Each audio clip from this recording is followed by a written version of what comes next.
What's up, Squidward? Fish chest, eat, pray, love, and stay tiny. He's just not that into you because your arms are tiny. I'm Dave Lipson from Thunderbro, and welcome to Meathead Mechanics. Today, we're gonna learn the sliding filament theory.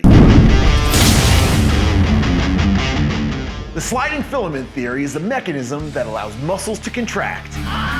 The interior of muscle fibers contain myofilaments, which are the bonds between myosin and actin proteins. The relationship between myosin and actin proteins is a classic will they won't they Jim and Pam love story, as these two are constantly attracted to hook up with each other. I love you.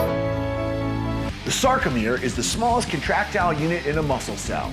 It anchors actin filaments from Z-line to Z-line so that myosin and actin have something to pull against. When muscles contract, the myosin filaments pull on the actin filaments to pull the Z-lines closer together.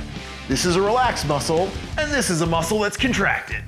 The myosin filaments are these red, thick-ass filaments that are looking to hook onto something. Hey, yeah!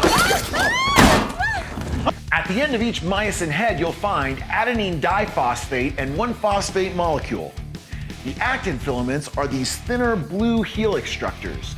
They contain actin, tropomyosin, and troponin. All right, so here's how this relationship works. Myosin is constantly trying to hook into actin, but tropomyosin is a real cockblock. All right, everybody out. Come on, let's go. McLovin! So for muscles to contract, myosin needs a wingman.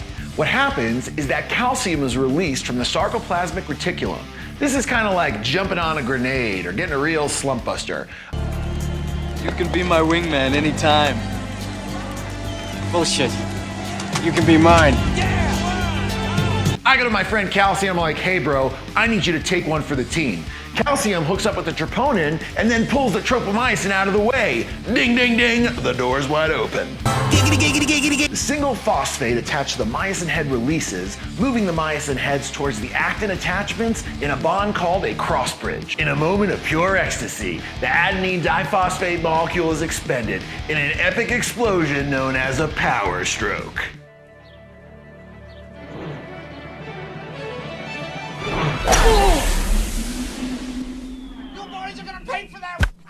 This power stroke pulls on the actin filaments to bring the Z-lines closer together. Once the adenine diphosphate molecule is spent, adenine triphosphate attaches itself to the myosin heads, signaling the release from the actin attachments.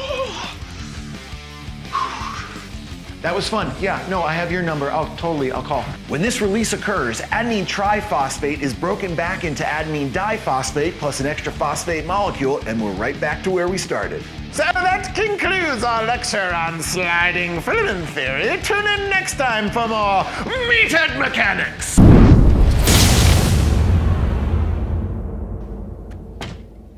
That was awesome.